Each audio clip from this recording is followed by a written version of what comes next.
இப்ப என்ன நடந்துச்சு? வண்டி சாவிய தொலைச்சாச்சு. வந்ததுக்கு ஒரு சூப்பரான வேலை. என் வண்டி சாவி இருக்கு, அவ வண்டி சாவி இல்ல. ஹே கைஸ், நான் தான் உங்க பூஜா ராஜாமணி. நம்ம ரொம்ப நாள் ஆயிடுச்சு vlog பண்ணி. So a day in my life.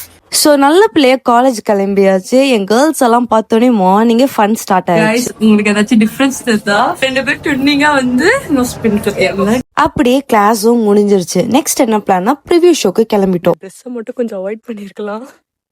எங்களையே அவாய்ட் பண்ணிருக்கேன். அப்படி போன மூவி பேரு தான் அருள்வான். இந்த கதையை பத்தி ஷார்ட் அண்ட் ஸ்வீட்டா சொல்லணும்னா based on true incident. Arulnithi கலெக்டரா பண்ணிருக்காரு. அவர் தேடி ஒரு மலைவாழ் மக்கள்ல இருக்கிற சின்ன பொண்ணு தனக்கு கல்வி வேணும்னு வருது. அந்த பொண்ணுக்கு கல்வி கிடைச்சிச்சா இல்லையான்ட்டு ஷார்ட் அண்ட் ஸ்வீட்டா சூப்பரா சொல்லிருப்பாங்க. நமக்கு கல்வி எவ்வளவு முக்கியம், கல்வி இல்லைன்னா எப்படி எல்லாம் ஏமாத்துறாங்கன்ட்டு நமக்கு எடுத்து காமிச்சிருப்பாங்க. இந்த படத்தை கண்டிப்பா எல்லா ஸ்டூடெண்ட்ஸும் போய் பார்க்கணும். அதுவும் ஃபேமிலியா போனீங்கன்னா சூப்பர். ஸோ மிஸ்ஸே பண்ணிடாதீங்க. ஃபைனலி வந்து சாவி கிடைச்சிருச்சு. எடுத்து வச்சிருக்காங்க ஆபீஸ்ல. சாட்டர்டியாச்சு ஒழுங்காவே. கைஸ் இதோட பாய் பாய் சொல்லுங்க மச்சான். ஏன் மச்சான்?